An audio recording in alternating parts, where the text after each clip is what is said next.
My housemate is dead, but everyone is pretending she's not. It all started last week. I live with 4 roommates: Jess, Lily, Dane, and Miguel. Lily is the one who I'm pretty sure is dead, even though my housemates all say she's pretending. And at first, I did think she was pretending. It's an old trick of hers. She's super introverted. And sometimes, if she's overwhelmed or just doesn't want to talk, she'll pretend to be asleep. We call it her playing possum. But now, she's been playing possum for nearly a week. Her eyes are open, her face is this grayish white and has been turning kind of purplish. Her body is bloating, and I saw a fly land on her eyeball, and I think it laid eggs there. She hasn't changed out of her panda onesie since she started playing possum last Monday. She smells. She smells like a corpse smells. Like rotting meat. And that panda onesie, that panda suit is so gross. I'm pretty sure she died in it last Monday, and everyone is just in some kind of denial. But does that even make sense? I mean, how is it 3 other people are all saying she's alive and that I'm delusional? Is it just some bizarre social experiment? I keep waiting for some reality TV host to pop out from behind the potted plant and a hidden audience to start laughing or clapping. I feel like I'm coming unglued from reality. I'm sitting on the sofa as I write this, by the way. Sitting here, looking across the TV room at Lily, who is propped up in the same chair she died in, eyes wide open, flesh bloated, and lips purplish, and skin just... I think she's going to start leaking into that chair. But let me rewind us to last Sunday. Sunday is when we hit the old lady's cat. It wasn't on purpose. We'd all had a bit too much to drink, and I was driving, and Dane was in the passenger seat, and Jess and Miguel and Lily were in the back, and the cat, it just freaking raced out into the road, solid black, and then there was a thump. My stomach flipped. And then this old woman came out of her house and saw her cat had been hit and screamed and screamed. Lily told her she should have kept her cat inside, not let it wander near a busy road. Anyway, long story short, I think that lady was a witch and hexed us for killing her cat. More specifically, I think she hexed Lily. I mean, I don't think. I know. Because the woman said some words in a strange language, and we all called her crazy and drove home. So that was Sunday night. Come Monday when I came out for breakfast, I was up early as usual. The only other person out in her chair in the living room was Lily, bundled up in her panda onesie. I said good morning, but she had a 1,000-yard stare.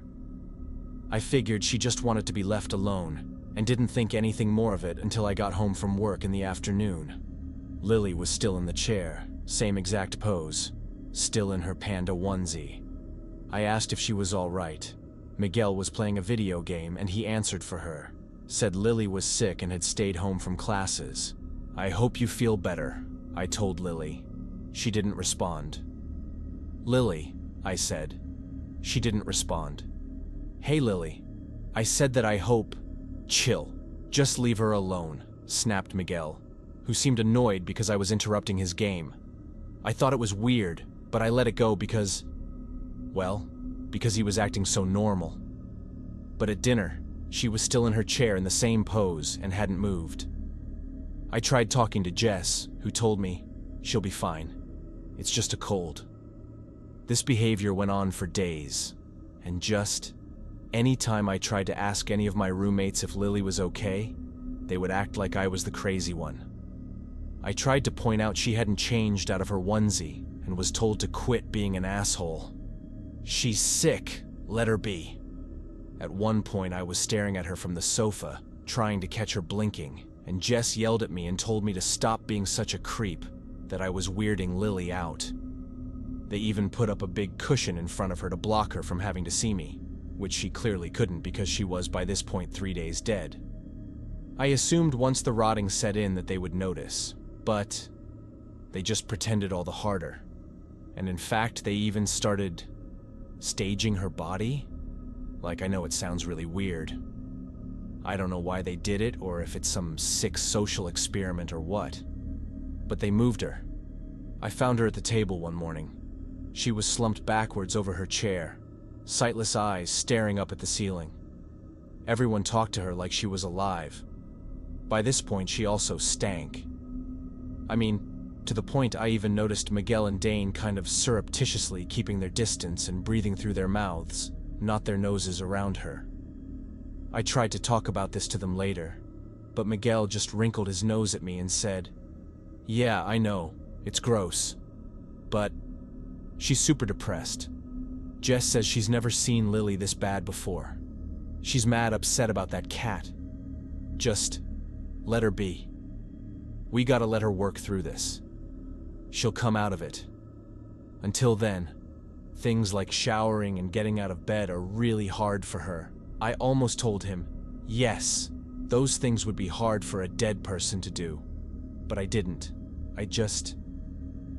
Honestly, I didn't know how to respond. I finally managed to say, "Dude, I think she's rotting in that panda suit." He chuckled and shook his head and said, "Come on, don't be an asshole." I finally did what I should have done from the beginning and called the police. I said I wanted a wellness check on Lily. My roommates tried to send them away, but I came downstairs and insisted and pointed to the corpse in the panda costume in the chair by the television.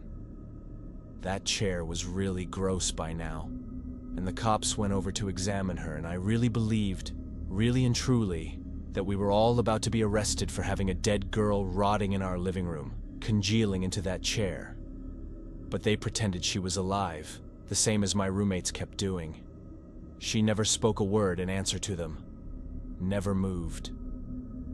Later, Jess took me aside and told me my actions were uncalled for and that all I did was make things worse for Lily. So now, I'm not sure what to do. Well, it's been several more days since then, and as you can imagine, her body became severely decomposed. Also, I confronted my roommates. We got into a huge fight. I told them that clearly the witch's hex had done something to Lily, that it was blinding them, and we were all living with a dead girl. They looked shaken after I pointed out the smell. The way Lily wasn't eating, was literally rotting. They told me they thought I was seeing things, but the entire house reeked of death. None of us could stand it. We could all smell it. I heard Miguel and Dane whisper about the smell later, but they clamped up at a death glare from Jess. So I finally decided to take action. Last night, I bundled up the corpse in the panda suit and drove it out to the woods. There's these high bluffs out there. I tossed the corpse down the rocks. The animals out there will pick it to pieces, if it isn't already too rotted for them to eat. I came back home and also cleaned up around the house and put that disgusting chair out on the curb and finally went to bed. In the morning, I woke up to find Jess having a panic attack. She demanded to know where Lily was. I told her Lily left, and Jess accused me of lying. Miguel seemed relieved though. While Jess went out in her car to go searching for Lily, Miguel told me he could finally breathe again and that it really had smelled bad in here and someone needed to do something. He said he hoped Lily got the help she needed, but that this wasn't the right place for her and she probably needed inpatient treatment. I refrained from telling him that I thought it was way too late for a hospital. Anyway, her body being gone should be a good thing, except I think the hex is now hitting the rest of us. Because Dane, he's always a late sleeper. He didn't wake up through Jess's freak out or my conversation with Miguel. But now it's afternoon, and I just came out and found him sitting next to Miguel on the sofa, playing video games. Only, he's not actually playing. His eyes stare straight ahead of him. His hands don't move. There's a first-person shooter on the screen, and Miguel keeps telling Dane he needs to step up his game. But Dane is literally doing nothing, seeing nothing. I think he's like Lily was last Monday. Like the hex hit him, and now he's dead, but nobody can see it. I don't know if I should wait for his body to rot, or if I should just take him out to the bluff sooner. If this plays out the same way, Miguel won't stop pretending Dane is just fine. Jess will come home and also believe that he's still alive. Even the police will believe it. Why am I the one the hex didn't hit? Why am I the only one who can see that they're dead?